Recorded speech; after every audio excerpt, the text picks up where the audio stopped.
from what I understand, and I know nothing about it because I had no part in it, but from what I understand, it had gotten very overgrown, and they got a grant and had it cleaned out, which meant they had to move some stones in order to get the trees up and all that kind of thing. So they, had to do a lot to get it straight. But it's kind of like Branchville is now. Branchville's I've been in that cemetery. Trees and overgrown, and a lot of debris on the ground, from the trees. And I doubt that we've got half the people that are buried there recorded, because I think they're all too close to the ground, and they're, the debris is covering it.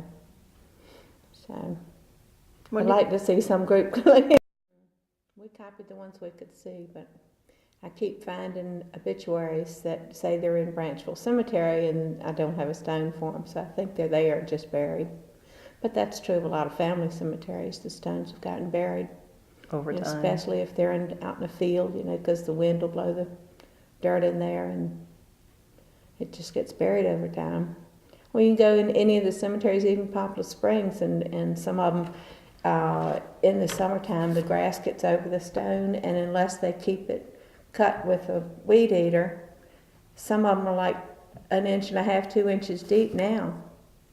And if you don't keep them uncovered with a weed eater or something, they're going to be lost, because all it takes is a good rain.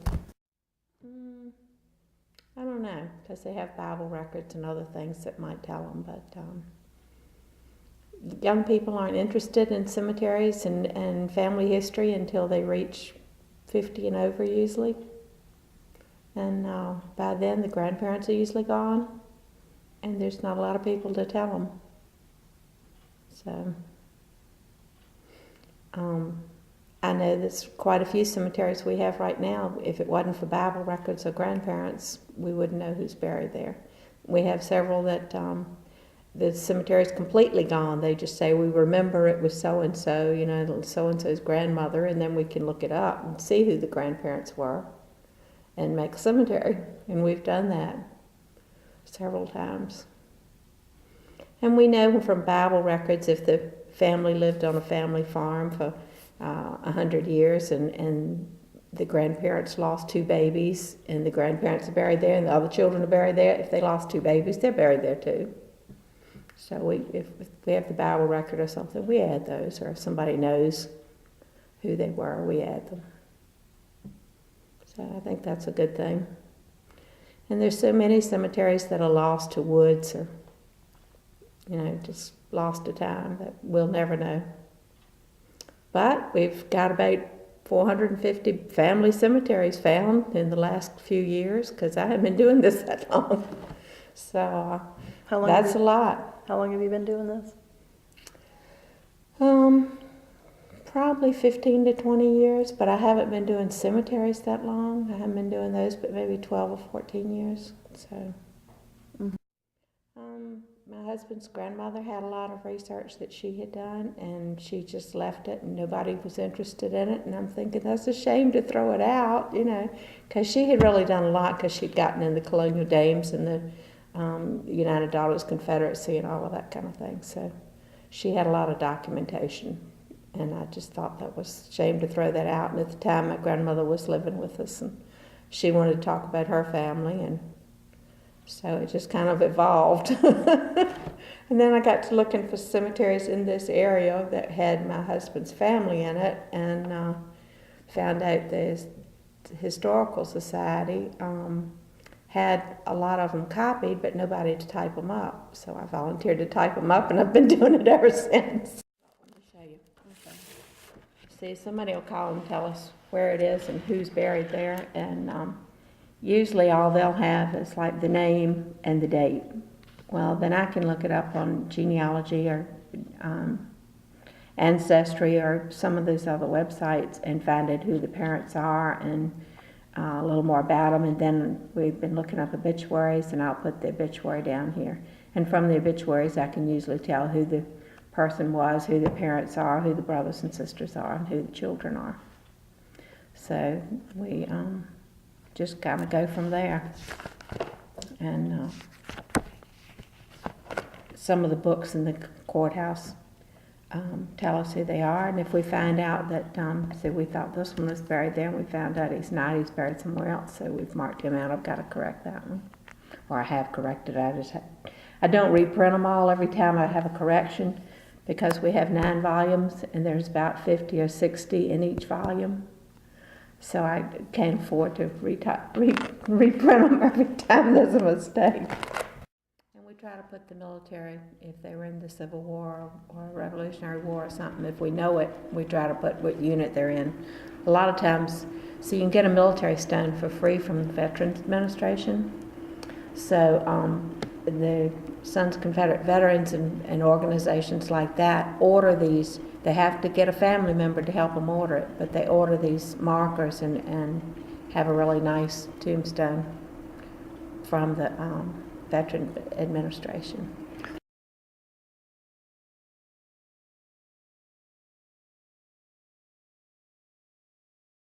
Been doing this for 31 years now. This will be the 31st year. Started out in Boy Scouts with Troop 28. They had been doing it for as long as anybody can pretty much remember. Russell Darden headed it up with the help of the American Legion. They supply the flags, and we supply the manpower. Russell was really big into archaeology and Confederate history, so this is one of his things.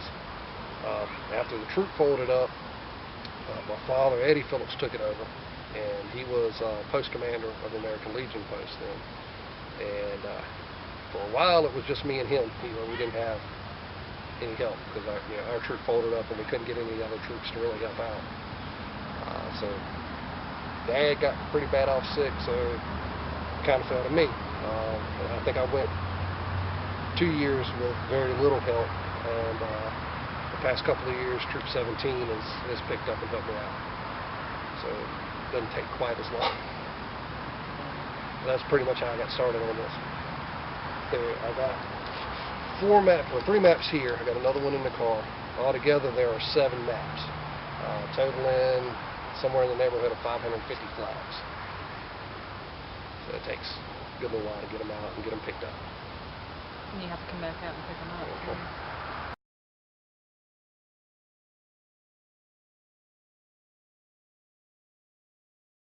Generally, we try and put them out the week before. That way it gives us time in case we need rain days, stuff like that. But weather permitting, we will start the Monday before Memorial Day. And so that whole week, and usually we get a phone call for somebody got missed or something, or a flag got missing some kind of way. So that gives us that amount of time to get everything straight. And generally,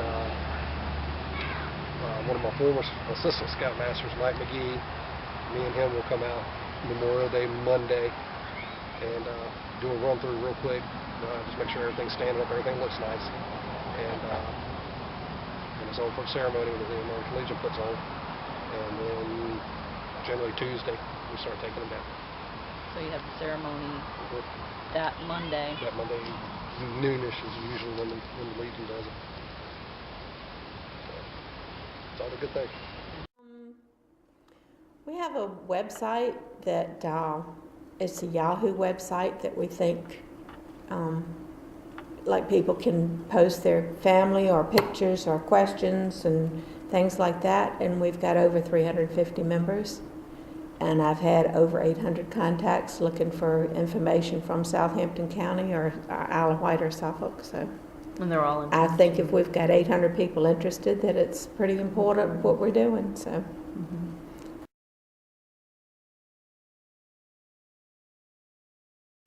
After it's done.